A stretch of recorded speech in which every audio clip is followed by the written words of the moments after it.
Jamás imaginaron que el hombre detrás de la barra, ese viejo silencioso que limpiaba vasos con movimientos mecánicos, había sido uno de los más temidos operadores de la MS-13.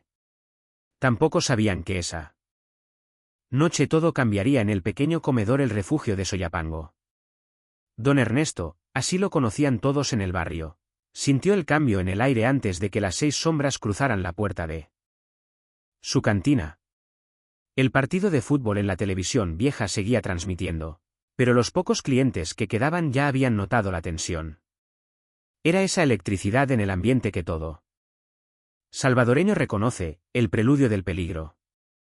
Apaga la música, ordenó una voz ronca desde la entrada. La cumbia que sonaba desde la rocola se cortó abruptamente.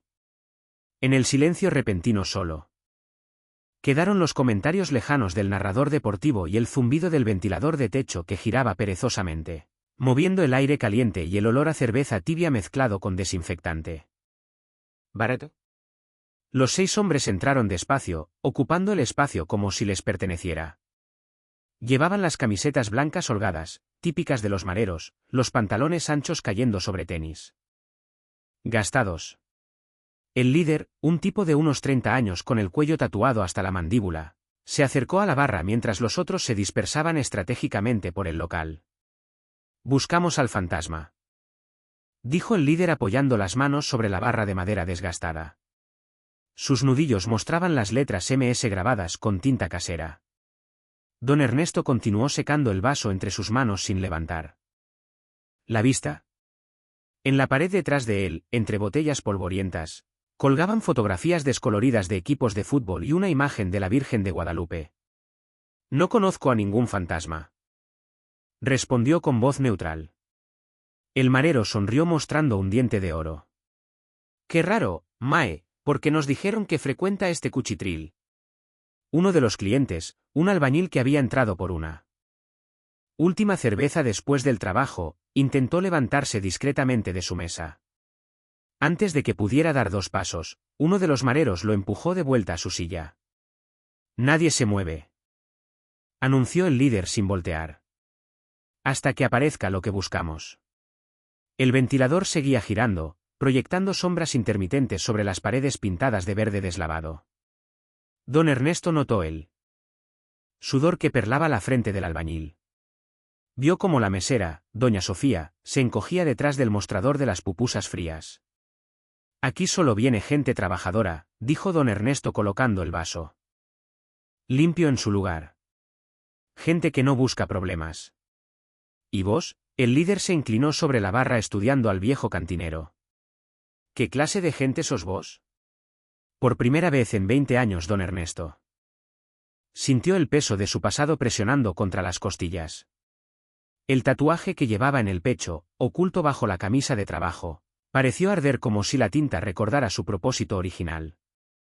Las 3 lágrimas bajo su ojo izquierdo, borradas con láser pero aún visibles como cicatrices tenues, pulsaron con memoria propia. «Solo soy un viejo que sirve cerveza», respondió. El marero lo observó durante unos segundos eternos.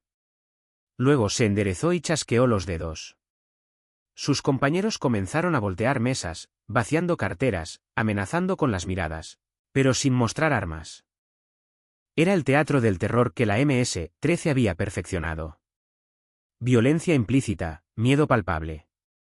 «Por favor», gritó una mujer joven que cenaba con su novio.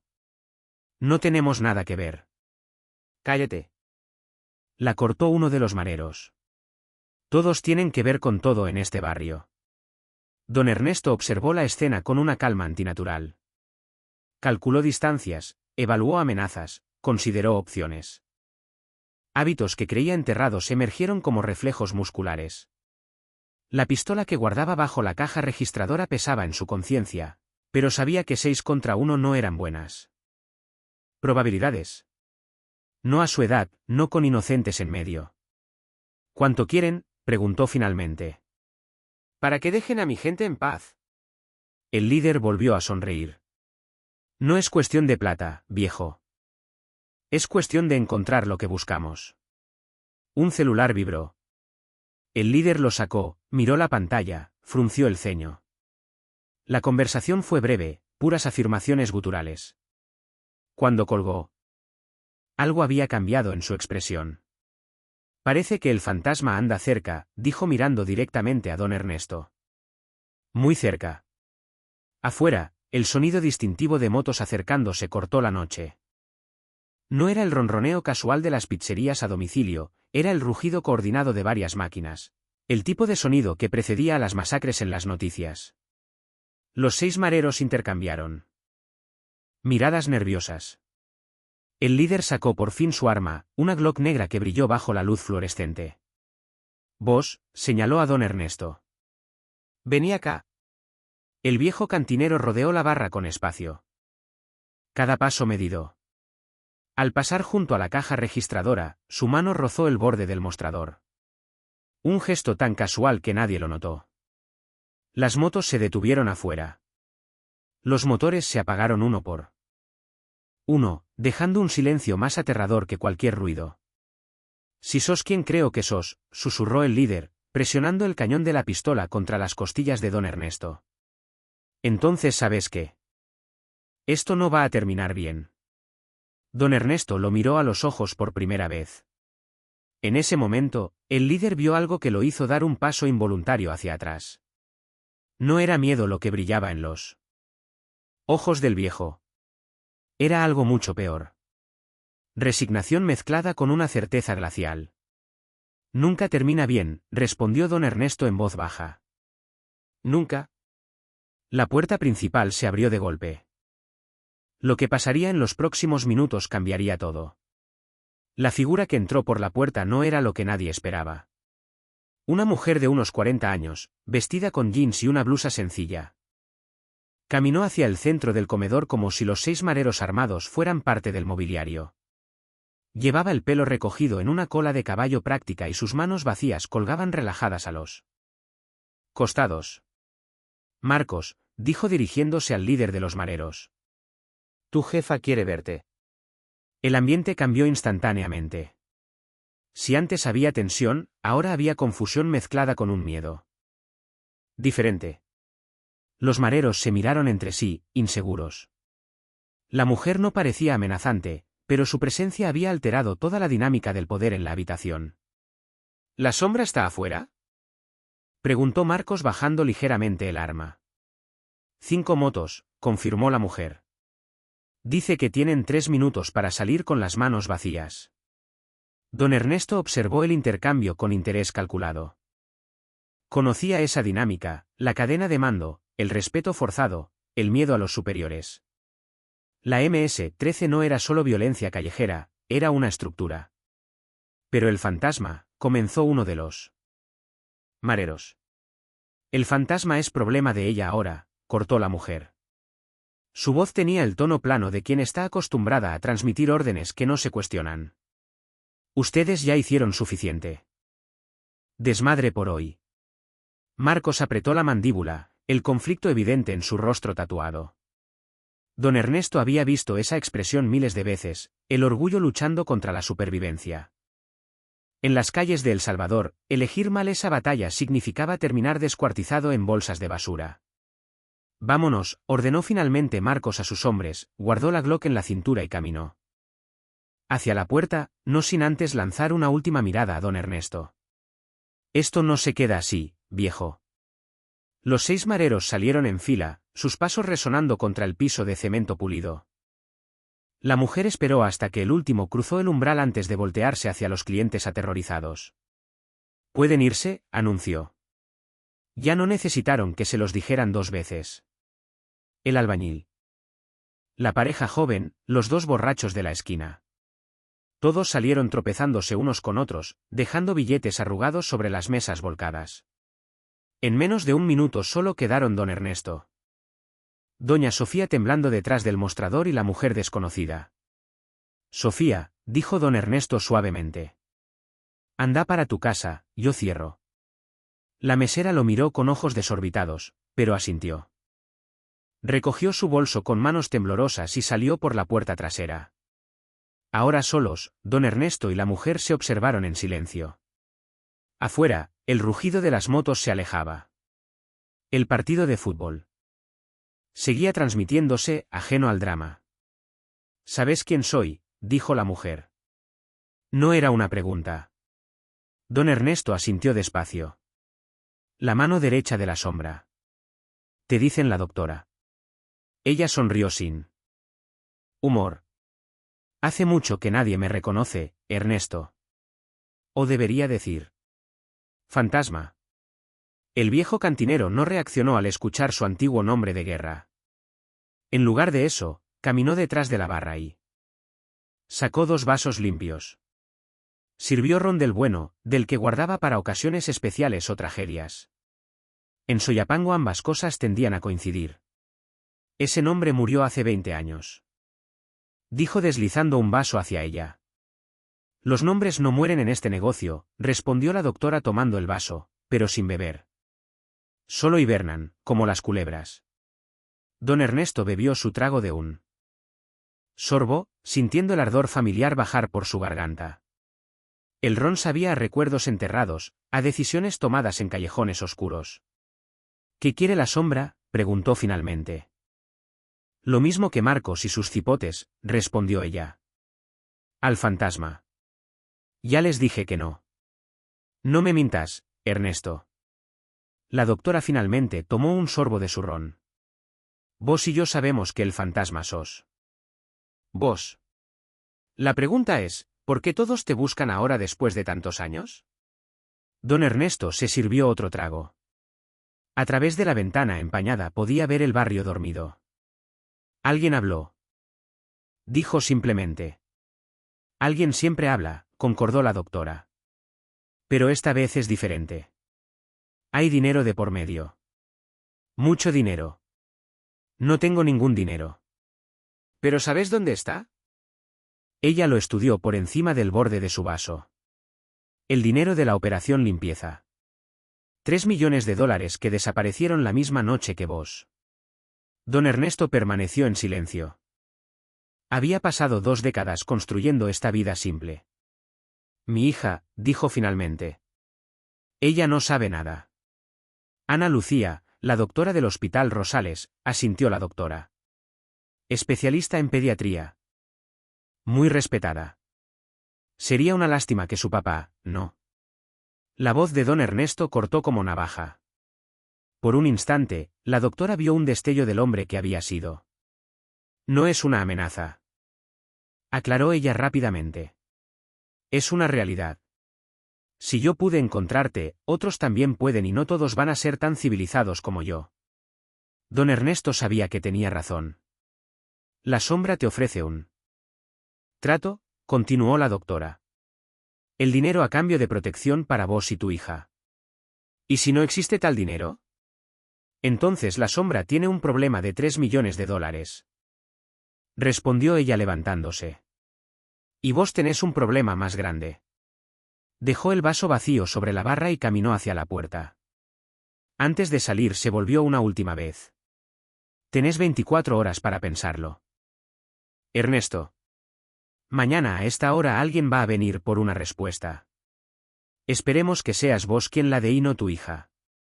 La puerta se cerró con un clic suave, dejando a don Ernesto solo con los fantasmas de su pasado. En la televisión el partido había terminado.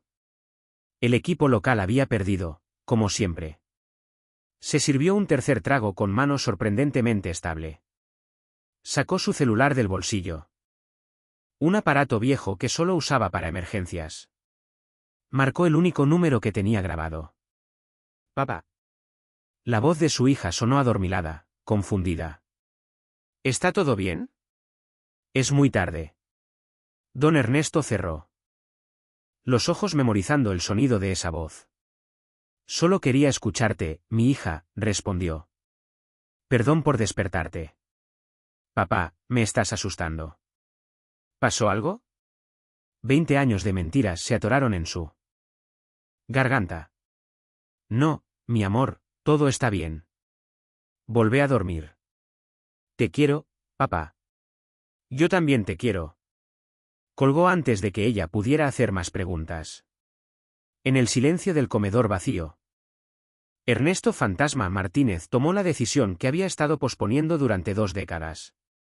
Era hora de que el fantasma resucitara. El sol del mediodía castigaba sin piedad las calles de Soyapango. Don Ernesto caminaba por la calle principal, mezclándose con la multitud. Nadie prestaba atención al viejo. Pero hoy era diferente. Hoy cada sombra podría esconder un sicario. El peso de la pistola en su cintura, sacada del escondite donde había dormido 20 años, era un recordatorio constante. Se detuvo frente a una tienda de celulares, fingiendo mirar los aparatos en la vitrina mientras observaba el reflejo de la calle. 3 jóvenes con las características camisas blancas holgadas estaban parados en la esquina opuesta. ¿Vigías? Don Ernesto entró a la tienda y compró un chip nuevo, pagando en efectivo sin dar nombres. Salió y continuó su ruta hacia el mercado San Miguelito. Era un laberinto de puestos. Don Ernesto navegó hasta llegar a un puesto apartado donde un hombre gordo vendía repuestos de celular. Don Tomás, saludó. El gordo levantó la vista. Ernesto, qué milagro. Necesito un favor. Don Tomás miró alrededor nerviosamente. Yo ya no hago esos trabajos. No es ese tipo de favor. Ernesto deslizó un billete sobre la mesa. Solo información. ¿Quién filtró mi ubicación? Don Tomás palideció. Ernesto, yo no estoy acusándote. La voz de Ernesto era calmada, pero había acero debajo. Solo necesito saber quién habló. El informante se secó el sudor de la frente. Hace como 2 semanas, comenzó en voz baja. Llegó un chavalo preguntando por viejas historias. Decía que era periodista, que estaba escribiendo sobre la guerra de las pandillas. Ofreció plata por nombres, fechas, y pues alguien habló. Te lo juro, no sé quién. Pero el chavalo empezó a preguntar específicamente por el fantasma, por la operación limpieza, por el dinero. Ernesto sintió un escalofrío. ¿Cómo era el tipo? Joven. Tal vez 25, bien vestido, no como marero. Hablaba educado. Tenía un tatuaje raro en la muñeca, como un símbolo chino o algo así. Ernesto procesó la información. No sonaba como alguien de la MS-13. Un grito cortó sus pensamientos. En el pasillo principal, una mujer chillaba mientras 2 mareros le arrancaban la cartera. La gente se apartaba. Pero Ernesto vio algo más. Los mareros no estaban interesados en la cartera. Sus ojos escaneaban las caras. Era una distracción. Tengo que irme, le dijo a Tomás. Zigzagueó por pasillos que conocía de memoria. Podía sentir la persecución. Salió por una entrada lateral a una calle atestada. Un colectivo se detuvo justo frente a él. Ernesto subió. Observó por la ventana trasera. 2 motos se abrían paso entre el tráfico. Siguiendo al bus. Se bajó 3 paradas después, en plena avenida. Cruzó la calle y entró a un centro comercial pequeño. Conocía cada salida. 15 minutos después salió por el estacionamiento subterráneo. No había señales de persecución. Tomó otro colectivo, esta vez hacia un sector diferente. Necesitaba llegar a su segundo refugio. El cuarto rentado estaba en un edificio anónimo. La llave estaba bajo la tercera maceta del pasillo.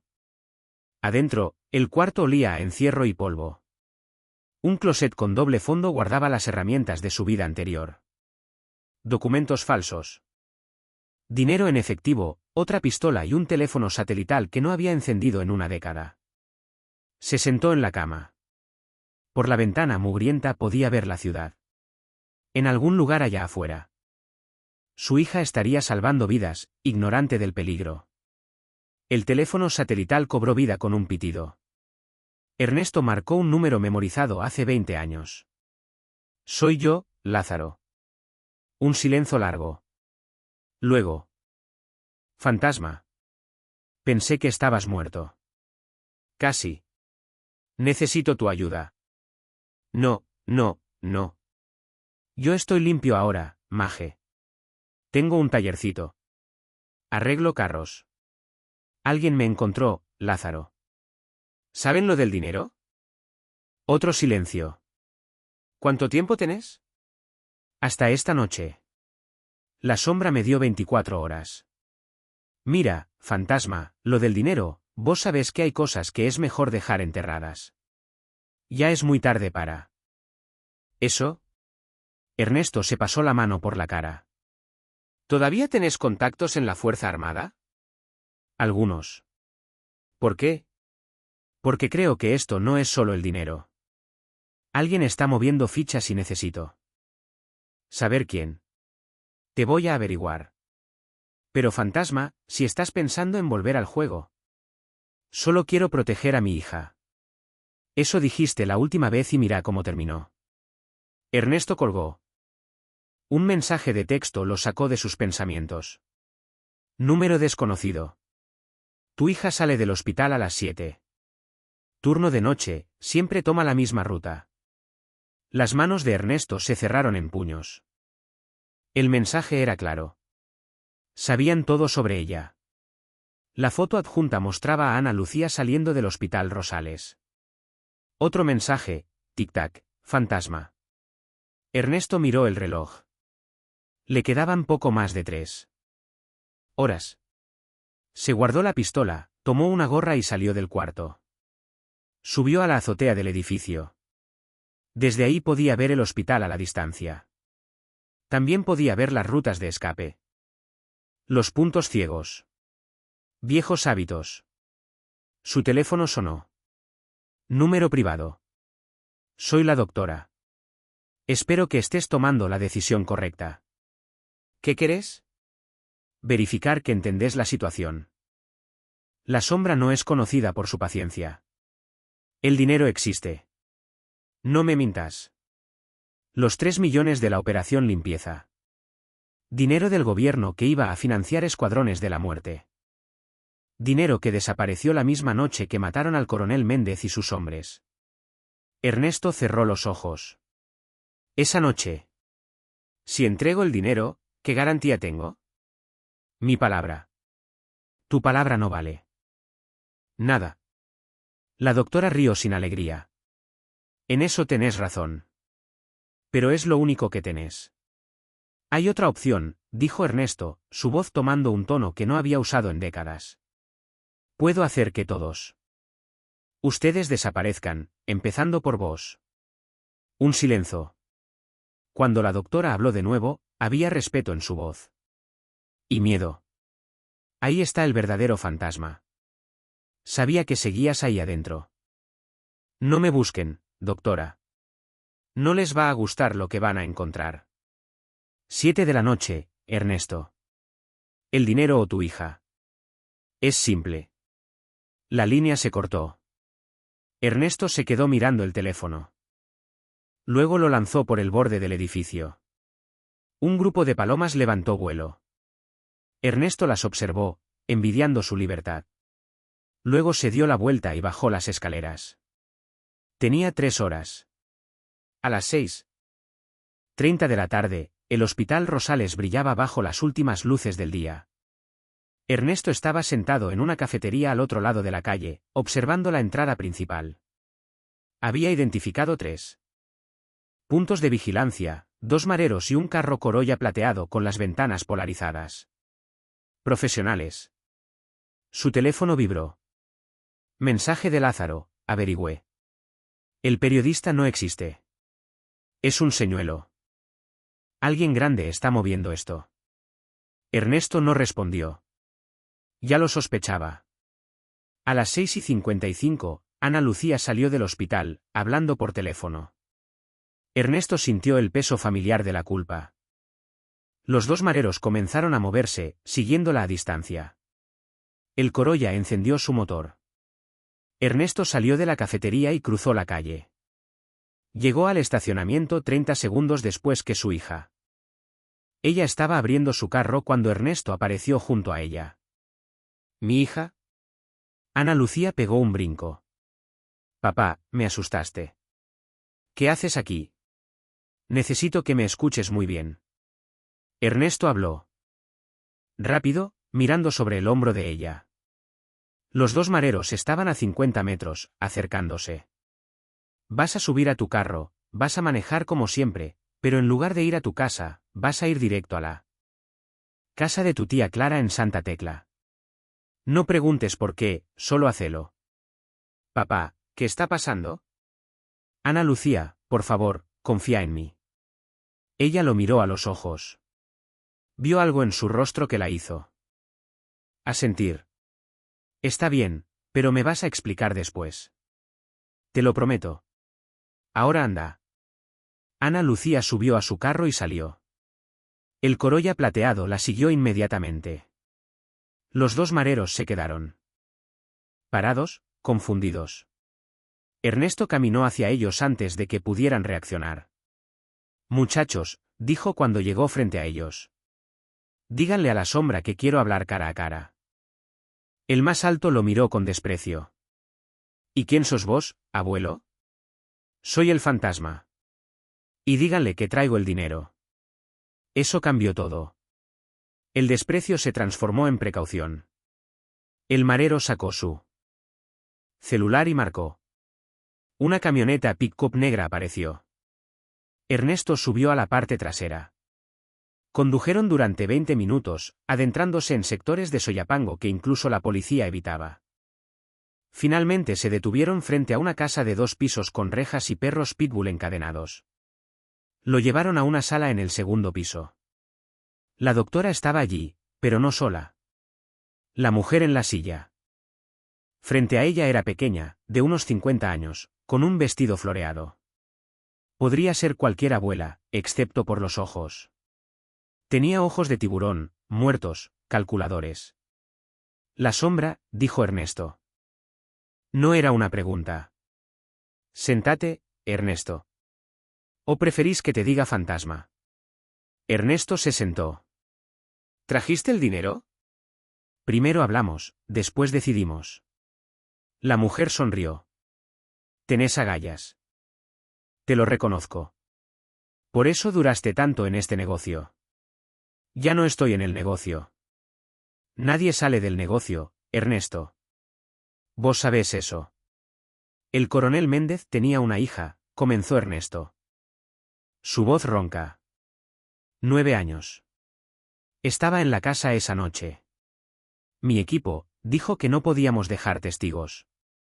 Ramón, mi compañero, sacó a la niña del closet. Yo sabía lo que iba a hacer. Lo había visto hacerlo antes. Así que lo maté. El silencio en la habitación era absoluto. Le metí 2 balas en la cabeza antes de que pudiera tocar a la niña. Luego maté a los otros 2 antes de que reaccionaran. Tomé el dinero, tomé a la niña y desaparecí. La niña, dijo la doctora suavemente. Tu hija, Ana Lucía. Ernesto asintió. No es mi hija biológica. Es la hija del coronel Méndez. La adopté ilegalmente, le cambié el nombre, la crié como mía.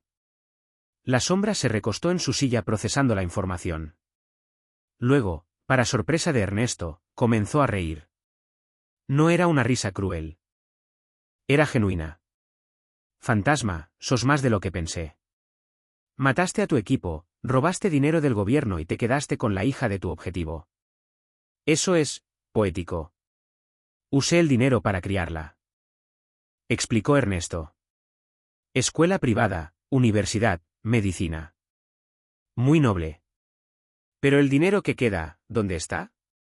Invertido, limpio, en una cuenta a nombre de ella. ¿Cuánto queda? $500,000.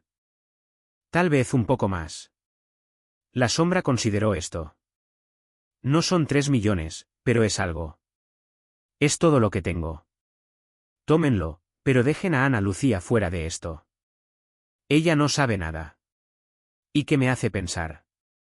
¿Que no te estás inventando toda esta historia? Ernesto se levantó lentamente, sacando un papel doblado de su bolsillo. Los mareros detrás de él tensaron. Ernesto solo mostró el papel. El certificado de nacimiento original. Nombre real, Ana Sofía Méndez Morales. Hija del coronel Ernesto Méndez. Se lo entregó a la sombra, quien lo examinó y se lo pasó a la doctora. Es legítimo, confirmó. La sombra se puso de pie. Se acercó a Ernesto. ¿Sabes qué es lo más interesante? Que el gobierno todavía te está buscando.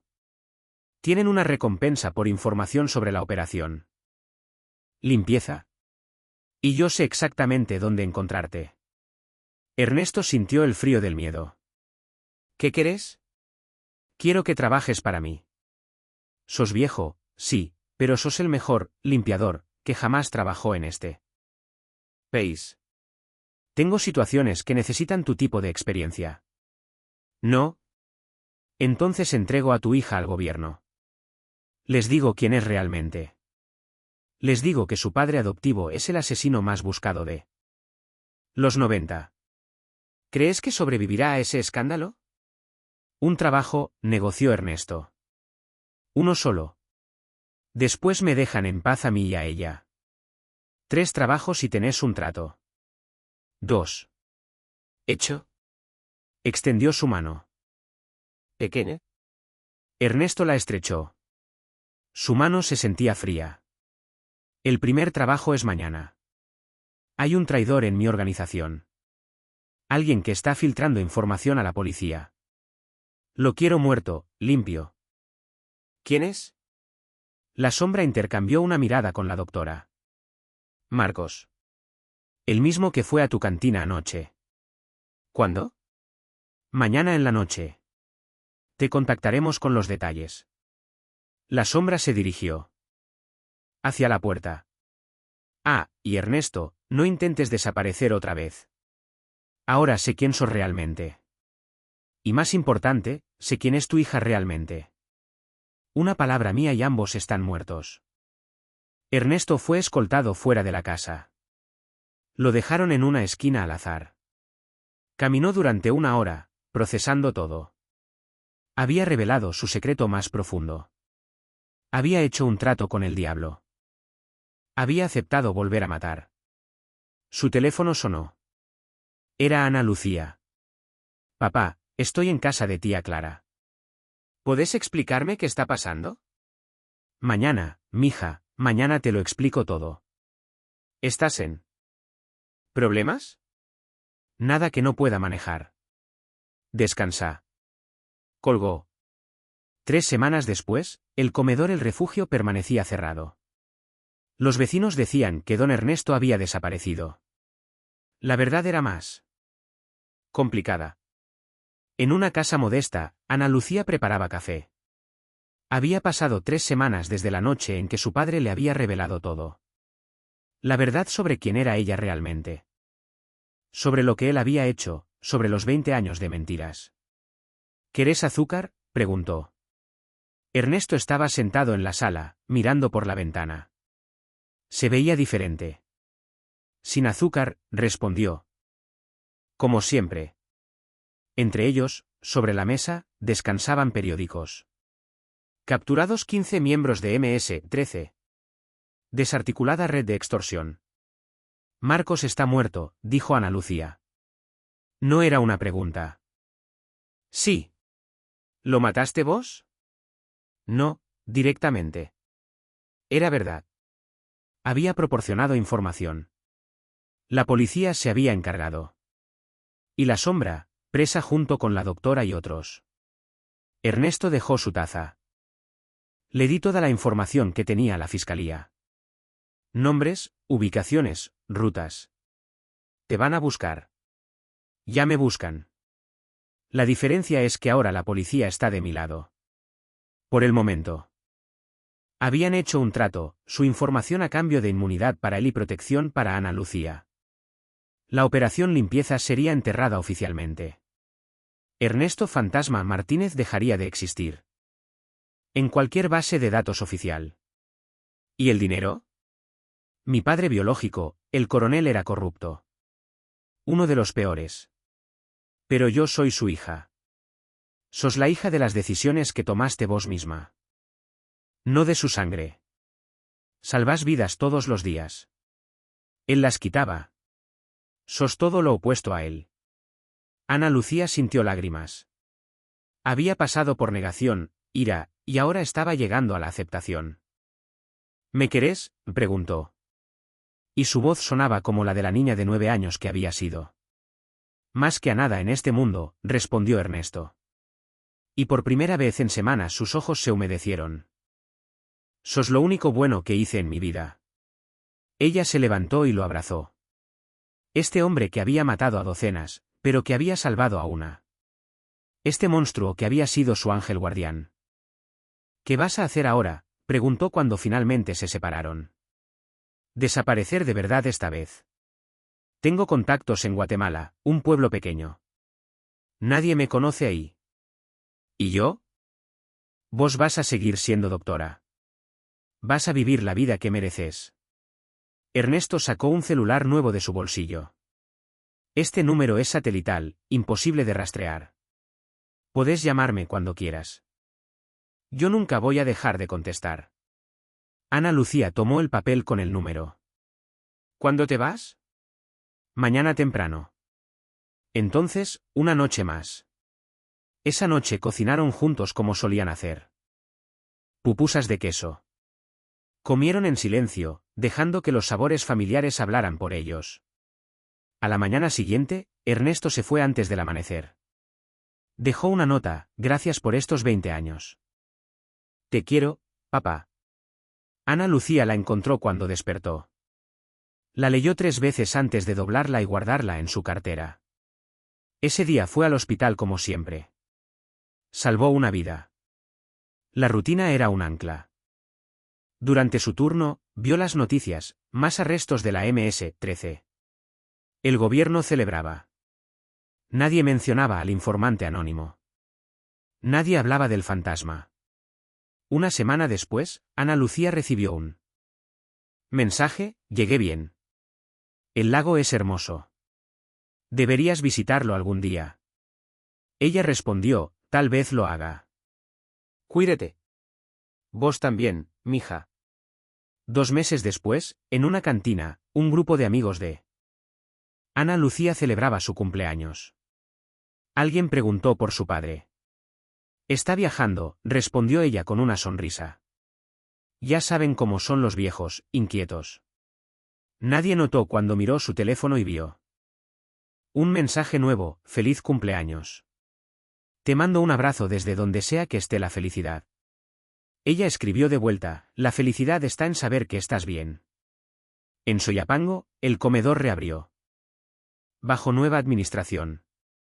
Le pintaron las paredes, cambiaron el nombre. Doña Sofía todavía trabajaba ahí. A veces, cuando servía cerveza, miraba el lugar donde solía pararse don Ernesto y se preguntaba qué habría sido de él. Pero nunca preguntaba en voz alta. En El Salvador hay cosas que es mejor no saber. La violencia continuó, por supuesto. Pero hubo un pequeño respiro. Una breve pausa. Pequeñas victorias en una guerra que nunca termina. En Guatemala, en un pueblo donde nadie preguntaba nombres, un hombre viejo alquiló una casita con vista al lago. Se dejó crecer la barba blanca. Los locales lo conocían como Don Felipe, el mexicano retirado. Por las tardes se sentaba en su porche. A veces pensaba en las vidas que había quitado. Pero más a menudo pensaba en una niña de 9 años escondida en un closet, en cómo un monstruo había decidido, por una vez, hacer algo bueno. Y pensaba en esa misma niña, ahora mujer, salvando vidas en un hospital de San Salvador. Su hija, no por sangre, sino por elección. ¿Valió la pena? Ernesto no sabía la respuesta. Pero sabía esto: había salvado una vida que importaba. Y tal vez, solo tal vez, eso era suficiente. El sol se ponía sobre el lago. Mañana sería otro día. Pero por ahora, en este momento, un viejo asesino tomaba cerveza y observaba la belleza del mundo. Y en San Salvador, una doctora joven terminaba su turno sabiendo que, a pesar de todo, había sido amada.